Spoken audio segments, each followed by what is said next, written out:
We are back. This is Chris Miller along with Wes Thompson. You guys are watching West Virginia right now with our guest, Mike Hall. And one of the things that we're going to dig into in this next segment is finances. Of the state? Of the state. Okay. This is very, very, very important. And Mike has an incredible amount of experience with this because he was the chair of finance in the House of Delegates. Actually, I was chair in the Senate, but I was a member of the House Finance Committee for 8 years. So member of the House Committee and then also chair of the Senate Committee for Finances. Right. And I was actually on the Finance Committee before we took over the majority. So I'd been most of my years on finance, or a committee called Government and Finance. And part of it was I have a securities license and a background in money, those kinds of things. So it was a natural. That stuff really matters. And so from what I understand, our state's budget, especially defined by general revenue, right, is about $4.6 billion. Okay. Yeah, that's the one that everybody focuses on because that's the one that requires that you, quote, balance it with the revenue you get. Mm-hmm. When you look at the budget document, most people focus on what's called the general revenue budget. General revenue would be sales taxes, income taxes, severance taxes, and about 10 or insurance taxes. And they get funneled into a slot in the budget document. But you need to look in depth at the fact that this state governor's position, whoever would get it, is... Wait, there's a governor's race in 2024? No, yeah. So I hear all the states have them. Oh, yeah. No, I don't know. But this state... Small world. For example, Texas has a very weak governor in terms of the finances, but in West Virginia, it's probably the most powerful position for finances, because here's what the governor is empowered to do. He's empowered to set the revenue estimates. He's the one that says, prior to a budget year, how much money you're going to get. And so he has an economist that does that, Mark Mukow, and they work it out. But when the governor says he's got surpluses, it's a surplus based upon his revenue estimate. So if you say we're going to get $100 million in month of September, but you get $200 million, well, the surplus is created by your projection. And in one sense, you could look at it one of two ways.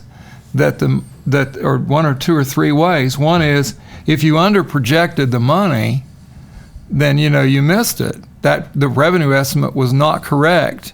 What's the net effect of that? And let me explain the net effect. When you set up a revenue projection, then the governor builds his budget around that revenue. And that's what he hands to the legislature, and he tells the legislature, this is all the money you've got, and I'm the one that determines how much it is. And so he could Arch Moore used to lower those revenue estimates and just squeeze the legislature and say, now, if you boys want some more money, I'll raise revenue estimates if you do blah, blah, blah, blah, blah. So he quid pro quo him on it. So as governor, you got to understand, I'm not absolutely certain that even currently the full weight of all this is totally used or understood, but anyway, the governor is able to go around as he is right now and say, we got all these surpluses, which means this is revenue he didn't project. Maybe he didn't see. During the teacher strike, I was there right in the heart of the teacher strike. And the governor had originally agreed to a 1% per year pay increase to the teachers.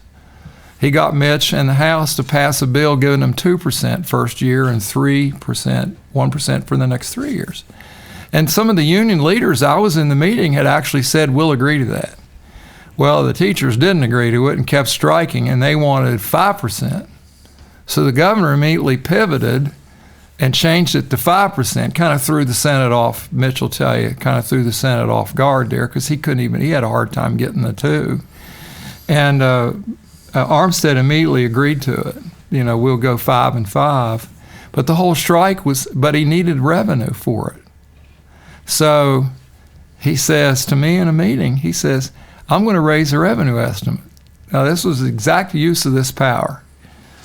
And he said, how much do you think I should raise it? I said, well, at the time, he was right about it, but at the time, it didn't look like it. So he said, I said 30, 40 million, and he came, I don't know where he got this number. 58 million. He said, I'm raising it 58 million.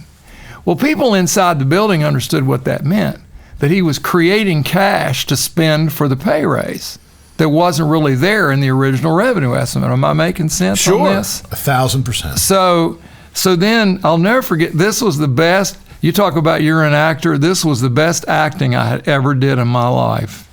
The governor calls a press conference out in that room that you walk into when you're going into the governor's office area. And I'm standing behind him, and the room is full, and he says he's raising the revenue estimates in order to pay for we're going to get this revenue, $58 million. So he then says, now I've got to go coach a basketball team. So I'm going to let Mike answer the questions. Sure. So my question to have answered is, where's the $58 million coming from? So here's what I said, and this was right off the top of my head. I admit it to everybody. I said, Donald Trump in Washington, D.C. just passed a tax cut for the whole country. And we believe that's going to garner some support for the state of West Virginia, and that's where we believe that revenue is coming from. Now, the governor actually was correct, because the revenue ended up being about $150 million more because of the coal severance tax that started coming in. Coal severance is very variable, so that your extractive industry number, you got to pay attention and not spend that money, but that's where it actually came from. But the net effect was this. When we finally got down to the very end on this thing, and there was a big meeting in the finance committee, and I was interviewed by Blair, who was finance chairman, he asked me about the $58 million. But they finally said, if you can build a budget without the $58 million and still pay for the teacher's pay raise, we'll go for it. That's what ended the strike. So in the middle of the night that night, a guy named Mike McCowan, who was the budget director at the time, Bray Carey, myself, and I think Brian Abraham, we sat in a late night meeting till like 1:30 or 2 in the morning. And McCowan came up with a way to do it. He knew how to do it in the Medicaid line, so we figured it out. Now, this is occurring after you left the Senate and were chief of staff. I was now chief of staff in the governor's office, working the budget. When I was finance chairman, I'm being given a budget. Like my first year, Governor Tomlin, sent a budget to us that was very tight. And so we didn't, well, here's an interesting factoid about how it works. The governor sends up his revenue estimate for, say, $4 billion in round numbers. So we've got to build the Senate budget out of that unless we do something. And so the governor sent up a 35-cent tax increase on cigarettes. He built that into his revenue estimate. So we hold the committee meeting on that, and I presented that bill to the committee. Roman Prezioso, my good friend, sitting right next to me, senator from up in the middle of the state, he moved that we raise that to $1 a pack. And so that would have raised about another $120 or $30 million. So, doggone it, it passed. Passed right out of committee, $1, which was not the governor's bill. I think I voted no because, but it passed. But here's what we were able to do. This is how it works. Because the Senate had now voted for a tax increase, that gave me new revenue to spend in the Senate budget. Does that make sense? Yes. Doesn't mean it's going to become the actual budget. And then the House is sitting over there with a different set of realities, because if they don't pass that same bill, then they can't do that. And I'll never forget, as we went through the session that year and had passed that tax and began to build our budget, including that money, then John Unger, who was a senator from up north, he'd get up on the floor and he'd say, "Will a senator from the 4th yield to a question?" That's the way you do it in Jeffersonian rules. You can't debate with somebody directly, but you can ask them questions and be very creative in debating. And he would say, "You got a fantasy budget here. You know that money's not coming." And I'd say, "That's the position of the Senate. Shoot, on the 60th day at 11 o'clock, the House might pass this tax bill, and then we got that money." I knew that wasn't going to happen. But that's the kind, you get a sense, but I digress a little bit, but that's a little bit of the process. The governor sends a bill with a revenue estimate. he can monkey it around. Now, what's happened now is because he sends up a lower revenue estimate, you know you're going to have $1 billion plus surplus. You never had that before. And this is something you or whomever becomes the governor will have to think about, and that is the surplus section, the general revenue, just to back up and get confusing here, the general revenue section of that budget is like $5 billion. You have to balance that. But then you got the lottery section, you don't have to balance that. You got the highways section, you don't have to balance that. And then you've got all the federal money that comes in, which is $7 or $8 billion. So that when you finally vote on the budget, you're really voting on a $14 to $15 billion document. But the only part that's got to be balanced is general revenue. But now with all these surpluses, so you got a section in the back of the budget, and this is what it does. And I want to talk about Marshall University since you're on the board, or you're chairman of the board down there. I'm secretary. I'm chairman of the athletic committee. Okay. Well, good. So, go Herd. Go Herd. I'm loving the basketball team this year. Oh, they're fun. So anyway, 2 years ago, and let's talk about what Eric Tarr did. 2 years ago, he decided that he was going to cut Marshall University's funding by $8 million. But what he did was he said, I'm going to cut you out of the main general revenue budget in order to fit the money inside the predicted money. Then he put you in what's called the surplus section. Now let me explain what that is, because the surplus, it's a little bit confusing, but it's not that complicated. The surplus section of the budget says that when the year ends, like when this year ends, this fiscal year, next year will end in July the 1st. If there's a surplus from the trailing year, the one you just finished, then you give that money to those items in the surplus section. There's kind of a good thing for Marshall in that and a bad thing. The good thing was this. The $8 million was there was surplus. So when do they get the money? They get it in August. If it's listed as an appropriation in the base of the budget, you just get it throughout the year. So you get fronted the money if you're in the surplus section, but if there's no surplus, you don't get the money.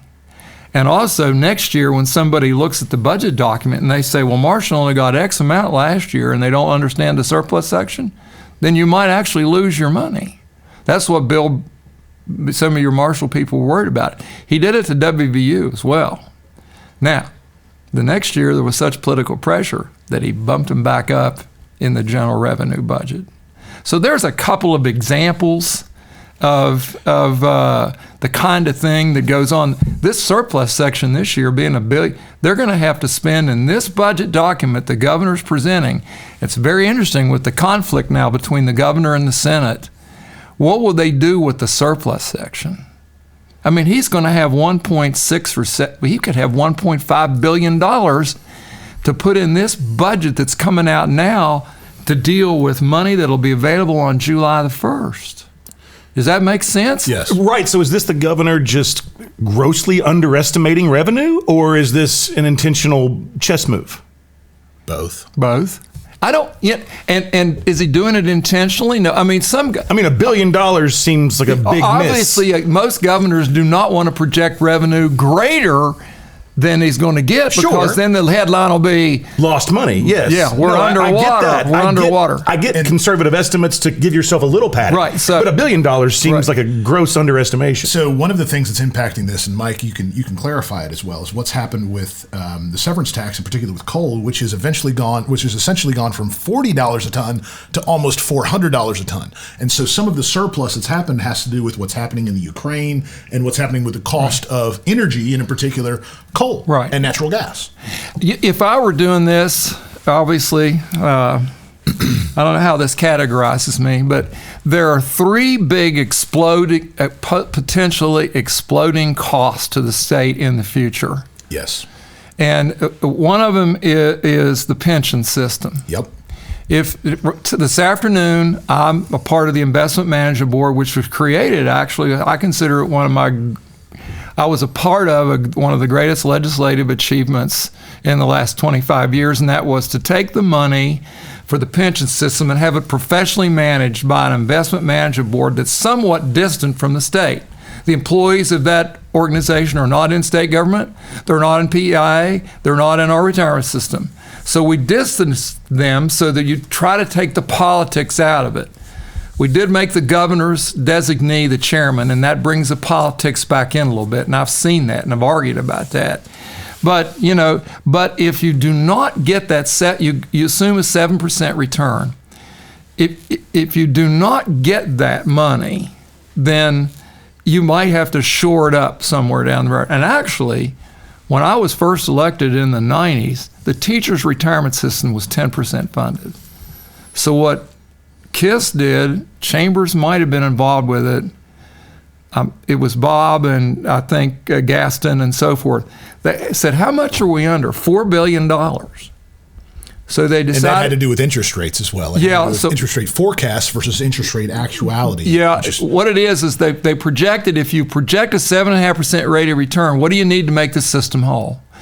So for the last several years, and this is going on right now, every year it goes on, you put $400 million, give or take a little bit of money, into the teachers' retirement system only to pay off that debt. And here's what happened. That $400 million assumes that you'll pay the $4 billion off in the 2030s. Now, Joe Manchin, I had to credit him to this. Remember there was a big tobacco settlement. You won all this money, and it was like 30, 40, 50 million a year. So what Joe did was he sold bonds with that revenue, if that makes sense. Got about 800 million, and he dumped it all in the teachers' retirement system. I remember when he did that, I felt a little angst. I thought, there might be some other things we might scarf off some of this money, but it's hard to argue with what he did there. And that was a smart thing. Now that teachers' retirement system is well funded. Our pension systems are well funded. I'm not that concerned about them being an exploding problem. One of the few in the state or in the country. Yes, we are. And I see where like Biden is bailing out the union pension systems. It's like Kentucky, several states. When you look at West Virginia, that pension system being relatively whole compared to the rest of the country bodes well for our credit rating. Correct. And our bond ratings. And our bond rating. We can sell bonds for less interest because we have a better credit rating. The second potential exploding cost is PEIA. Your health insurance could blow up on you. And then you've got, your workers' comp thing and unemployment and those kinds of things that could kind of get out of hand. So that, there's one thing right now, Jeff Sandy told me there are 2,700 locks that are faulty in our prison systems. Right now, a prisoner can pick the lock and go to the next cell if he wants to. And it's not sexy, is that the good word to use? Sure. To fix the prisons, because you'd say, well, just throw the bums. But at a certain point, public safety, if you tend to let people out before you should because you don't have the facilities for them, or not put people in that you should because you don't have the facilities for them, I think it's a public safety question that should be addressed. There's no doubt. And with this kind of surplus, you can. So, and they may be. I don't know I'm not privy to the conversations about the allocations or the categorization. What's going to happen when it comes to spending the surplus? You're not behind the scenes. Yeah, no, I don't. But it's very interesting to watch. Yes, it'll be very interesting to watch when the governor presents his budget. Constitutionally, the only thing the legislature is required to do, and you should, when you read the Constitution, is to have a budget bill. That's it. You call the legislature in town to pass the budget bill. It's supposed to be passed in the regular session. And so the governor is to introduce a budget document. You see the bill, but there are two other documents that are part of it that most people don't focus on. It's Volume 1 and Volume 2. I think it's either 2 or 3 or 1 and 2 that are great detail about the money. But the budget document itself, the one the governor will hand to the speaker or whatever the night of the State of the State, that's the one that everybody focuses on. And I'm going to immediately look at the surplus section. I want to sit down with you and maybe try to live stream this with popcorn and just watch you like make comments about the budget. Like, I want to do that. That would be a blast. Yeah, just because, last year, for example, what did they do with it? Well, they gave $600 million to Mitch Carmichael's operation, for economic development. They've given some of that to the Water Development Authority, I think, for projects, $250 million. Let me tell you, when I was finance chairman, the budget, what you said, it was like $4.2 to $4.3 billion for 3 straight years. As soon as I'm gone, not because I was gone, but it shot up $600 to $700 million because the money was there and they spent it. I used to get tickled. They call me the rhino and the liberal, and I'd say, well, boys, let's look at the budgets that passed out when Mike Hall was chairman. They're flat and they're low. There wasn't any money there, and we managed to squeeze stuff out. I remember, yeah. And let's clarify this really quickly, because I don't think the people out there watching truly understand this. Literally about 90% of the budget that we have is already spent. The general revenue budget The general is. revenue, and that's a combination of school aid, Medicaid, the prison systems, and what else? You've pretty well touched, the DHHR line, which is also behavioral medicine and foster care and Medicaid. What happens is, the school aid formula is based upon the student count in October. The following year, the formula has 10 steps to it, and it just generates cash. Now, because of student enrollment in public ed has dropped, the obligation has dropped some in the past few years, $20-30 million a year. Medicaid, on the other side, during the COVID thing particularly, we were getting 3-to-1 money. We put up $1, the feds give us 3. In the state of New York, they get 2-to-1 money because their per capita is greater than ours. The amount of match you get from the feds is based upon how much the per capita income of the state is. So the poorer the state, the more money you get. During COVID, 2 things have happened. When Obamacare passed, they said, if you will take on people from 100% of the poverty level to 133%, I think it was, we'll give you 100% of that money for 3 or 4 years, and then we want a 90-10 match. We're into the 90-10 now. This state did do that. Hospital Association wanted it, so that brought in millions more for healthcare providers. And then during the COVID years, they jumped us from 3-to-1 to 4-to-1. So you don't want to short you want to spend as much Medicaid money. Let me tell you what they were doing. A few years ago, the school systems were telling the teachers, my wife was a principal, you need to identify if you've helped a poor person with something and quantify it as an in-kind contribution, and we'll get the Medicaid match. They were doing everything they could do to pull down those federal dollars. That's going on over here. So in the general revenue budget, you got $800 to $900 million for that. The school aid formula is about $2 billion. About $400 million of it, though, comes from your local share property taxes. That's what this whole battle of Amendment 2 was over, that you're getting that money. And then you're correct, then your public safety, military affairs, and public safety. So you've built out and then treasurer, governor, blah, blah. You built out about 95% of it. It's already spent. Your higher ed is the other item. That's the one we forgot. Higher ed is the only one that's not driven by pure logic. And a lot of states have actually cut their higher ed budget to the bare bones. And I know Gordon Gee and Gilbert and now your guy and you and in the university systems, you're looking at that 60, 70, 80 million for Marshall, and WVU gets 100 and some of that actually get more than that. But if you got into a real squeeze, that's where Bill Cole and I got in an argument when I was doing the budget. He wanted to cut higher ed, and I said no. I don't know why I got feisty about that. I just felt it was bad for us to cut higher ed, but maybe I was wrong. A lot of people feel that way. Yeah. So I remember I was a hero down here at Marshall. Sure. Yeah, and with Gee. When I had my open heart surgery, I got a call from Gordon Gee wanting to know how it was. It's like, so. Higher ed, just to clarify as well, if you look at WVU, just from a higher ed standpoint, but when you factor in their healthcare systems, their budget itself is almost as big as the state's. I totally wrote a paper on it. I'd love to read that. Yeah, I wrote a thing. We were looking at the pop tax, and I was asked to spell out in detail what WVU, because WVU was, the original pop tax was given to the WVU Med School to build a facility, but also the line was in there and maintenance. Well, they've expanded that to all kinds of things. And, Tar, I mean, he basically got rid of pop tax. But he promised them and Marshall and the O School. Marshall got money, and by his commitment, they normally didn't get. Listen, Eric Tarr followed through, did everything. He followed through exactly on what he did on that. But higher ed becomes, in a tight budget crunch, higher ed in many states, including this one that started down that road, becomes a place you can go because you don't actually have to spend that money. And, of course, when I was finance chairman, they asked me to cut $70 million out of the budget. I cut 26. My favorite one, though, was this one. It had been going on for years. You had around the state what they called these highway authorities.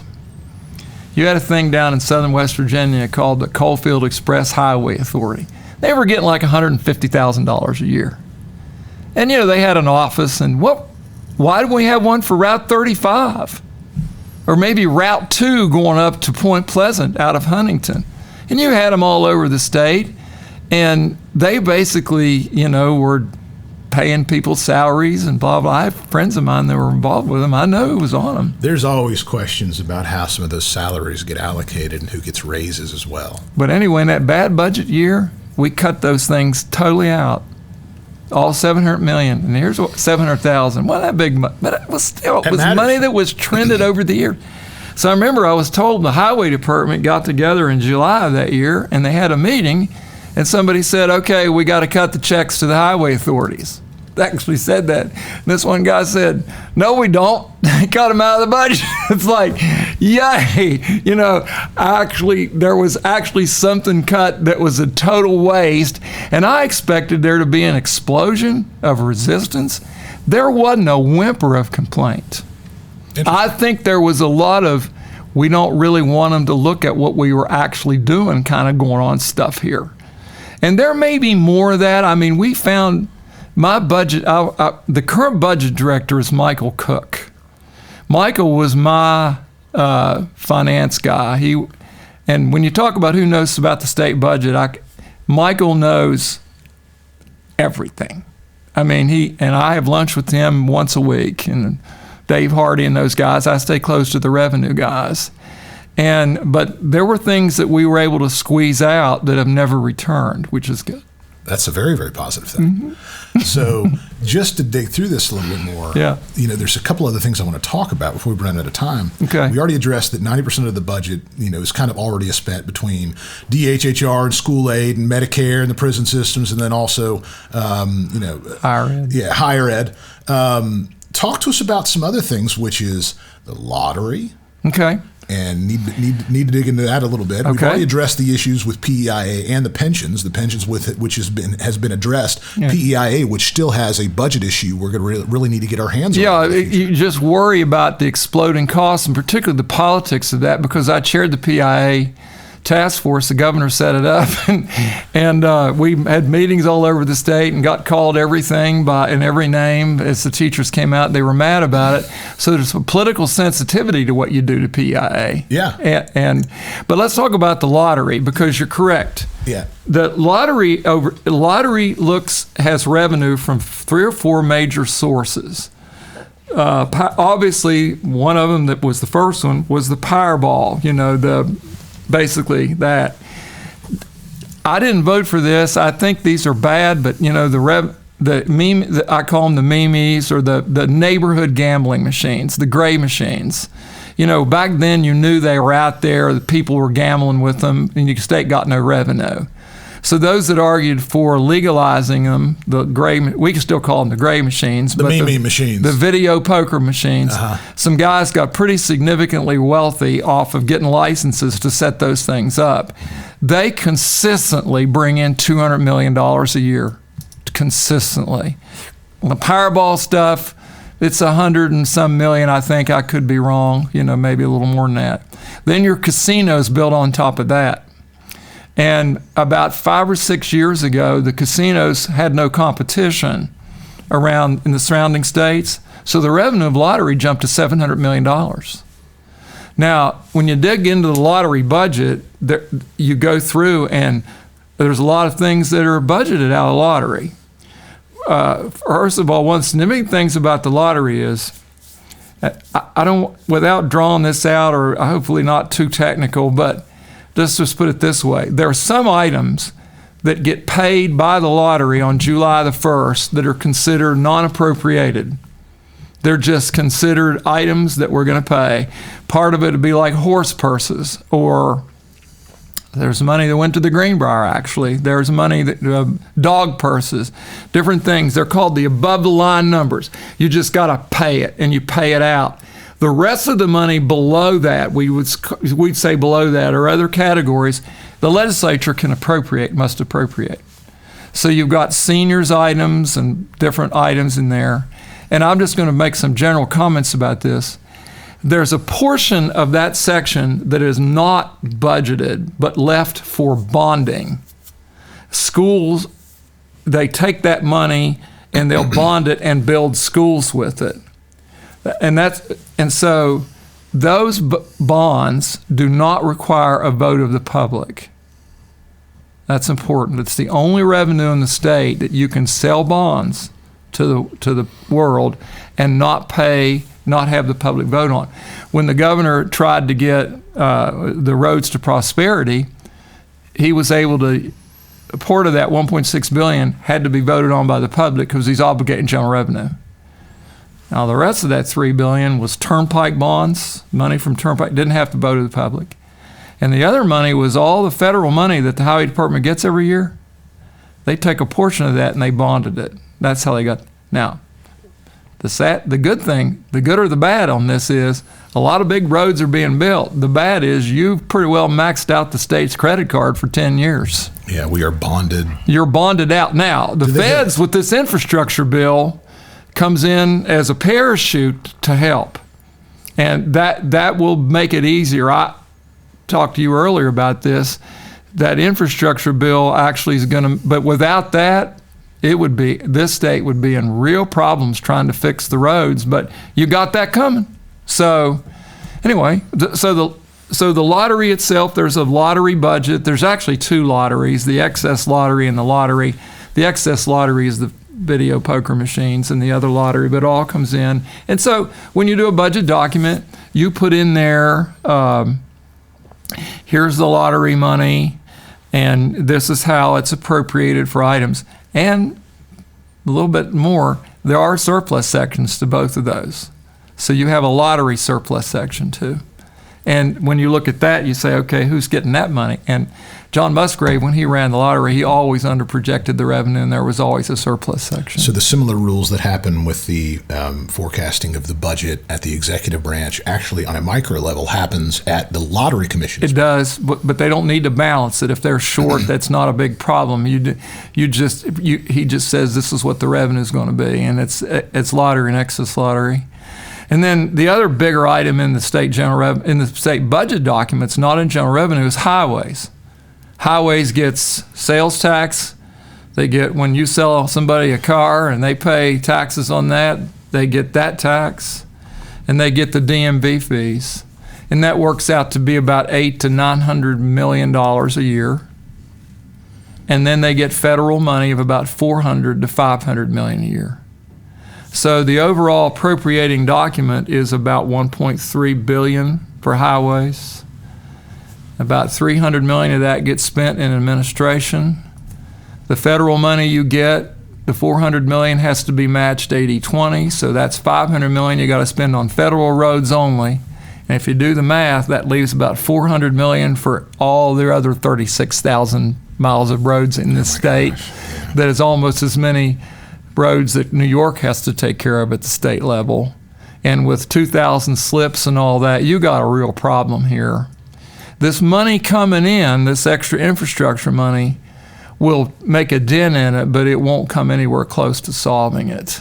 You're always going to have, slips and bridges that need to be fixed. My son, we have a company, I'm a shareholder in it, but we're a caisson drilling construction company. We're first on the job, usually drilling these big holes in the ground, pouring concrete and rebar. So I see the highway stuff all the time.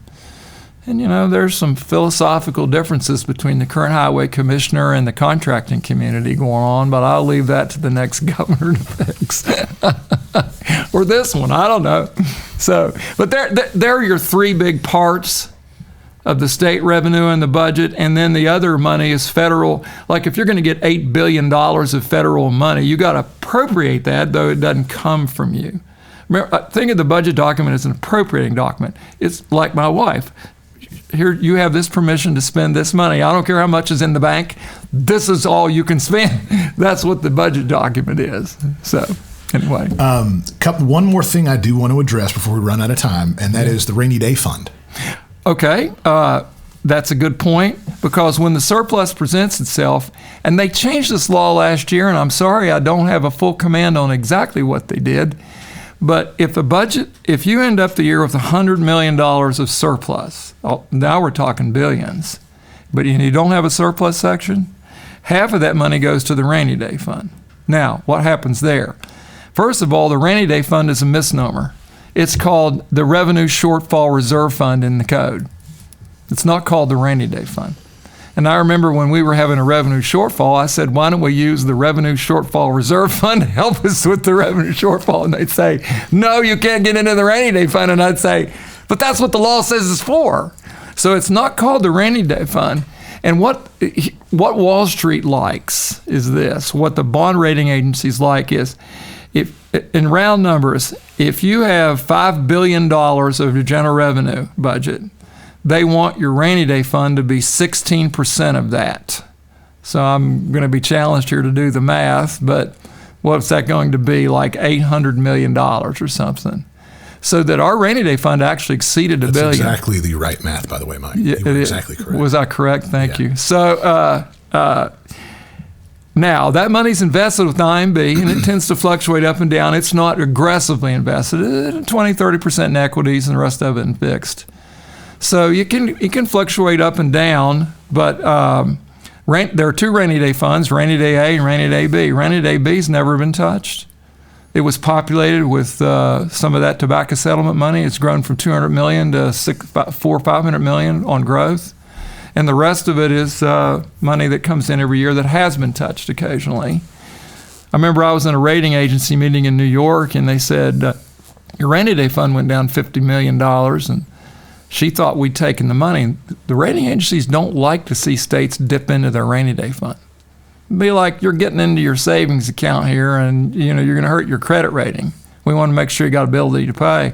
I remember explaining to her, that lady in the meeting, I was the one to explain. I said, no, we didn't spend the money. That was an investment dip, but it's recovered. And I think that was Fitch's or one of them up there. She actually raised the rating up after that meeting, but that had to be clarified. So you'll have fun. Whoever's the governor, if you're there, in terms of keeping an eye on the ratings of the state, how all the finances kind of work. But that's a little tutorial, as the governor is the one who controls the revenue estimates, builds the budget around his revenue estimates, has a surplus section to deal with, and a couple things more. Now there's a supermajority in both houses, and this sets up a scenario that I've never seen, and that's this. When I was finance chairman and people came in and my bleeding heart, I'd put a little extra money in the budget for them. Governor Thompson cut it all out and said it was irresponsible. Which, okay, he can cut what we add, but he can't raise what we cut. So if they send a contingency fund for the governor for $50 million and Senate says we're not giving it to him, they'll cut it to 10, he can't raise it to 50. But if they raise it to 70, he can cut it to 50. Does that make sense? So, yes. However, this time, if he cuts it, it takes 2/3 majority to override the governor's veto on a finance matter like that. Now the Republicans have that in both houses. They can take full control of the budget process. He can introduce a budget. They can do whatever they want to with it. He can veto it, and they can override him, and it's their budget. Does that make sense? Yeah. It's never been this way before. You talk about... It'll be interesting. It'll be very interesting to see what happens with the climate up there right now in terms of, if they even understand. I think they understand what I just said. They may or may not. I don't know. And maybe it's pretty draconian to get that kind of a battle going on. But if it can be. I mean, so this very powerful position the governor is in constitutionally gets a little bit weakened by the 2/3 majority in both houses. We'll see what happens, huh? It'll be wild, won't it? Well, it could be very tame and very friendly and, very productive for the citizens, or it could be a real knockdown drag out Donnybrook. Like I said, what are you rooting for? Listen, like I said, I'd love to be there when that whole budget's unveiled with some popcorn, just watching. I just want to see what the surplus section says. I know what the rest of us going to say pretty much. I just want to see what they're going to do with all that money. I want West Virginians to win, and a very, very responsible budget process is important in that. And I also want to see West Virginians have to pay less money, because I don't believe that the government is, the government shouldn't dictate the lives to the citizens and hold them accountable for sucking more money away from them. The government's job is to make the lives of the taxpayers better. And the taxpayers, based on affordability, should have the least amount of money paid into taxes as possible and provide the most amount of services as possible. Yeah, you're correct in that. And that's the balancing act. And the real issue, the real battle up there, obviously, this last year, which has now been settled for a while, was do you want to, change the property tax laws and put it under the legislative prerogative? I think Eric Tarr, good friend of mine, but I would say to him, maybe what happened there was in telling people, if you pass the law, we are going to cut those taxes, rather than saying we need the flexibility to do this when it's wise in the future, might have been a different message. But the governor was able to capitalize on that and say, you're going to lose control. And running against Charleston and bringing out the dog and running against, quote, he called them the swamp, but I don't think they're very happy about being called the swamp. It certainly we saw what happened. It certainly wasn't a collaborative process. No, it wasn't. It was a combative process. Yeah, it was. So, and anyway, so I appreciate it. I guess we're out of time. So I would like to invite you back, Mike, because I think we really need to dig into the whole roads and Department of Highways conversation in the future. So we'd love to have you back. There's a lot to touch on there, including all the Garvey grant application bonds and that kind of stuff. Aside from the expenditures that exist in the Department of Highways and some of the good management and some of the bad management. So that's something we need to work on in the future. Is schedule you to come back and talk about the Department of Highways and roads, because we got to have roads. Yeah, that's going to be a real challenge. A state's economy. It does. Really do. All right, well, so to kind of put a bow on this whole thing, and thank you so much for being here today, to put a bow on everything, speaking economically, what do you believe are the top 3 things the next governor is going to have to tackle? Well, that's kind of an interesting question. First of all, I would say that the next governor ought to be totally engaged in the process and try to know as much about the process as he can, not to be critical of the current one. But when I look at the state government in terms of economic things, I think actually making sure that the tax cut question is a real one. We do have a lot of money now, so I would try to put money back in the pocket of the folks. I'd try to find, but I would give some serious contemplation as to what's the best way to do that, which things to target. That would be one thing. I would just make sure that the next governor, this is not something for the street, but as we talked in the previous minutes, would keep an eye on the financial risks that may be out there and not ignore those. And, target revenue or target resources to make sure he solved those problems. If it were me, I've mentioned it in the previous hour, I would take a look at my public safety questions in terms of the prison system and also some strategies on how to protect our kids with this active shooter problem. I think there are some solutions that are out there that the public is really nervous about that right now. And I think you probably ought to be pretty proactive. And I think there's some things going on that will that you can build on. I don't know if that's 2 or 3, but it's probably not clarified. I'd like to think that some of the things we already did, like right to work and prevailing wage and different things that Bill Cole, as under his leadership, Nucor wouldn't be there without right to work. So don't reverse any of that. There's some things you don't want to go back to. You want to stay what's working. Awesome. The one thing that I'd add is we got to add population to the state. Yes. We absolutely positively have to, and that fixes a lot of problems.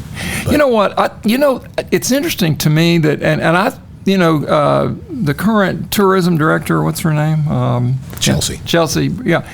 They've done a good job. But, there's a lot of people that come here and stay for a while. I've seen this in Putnam.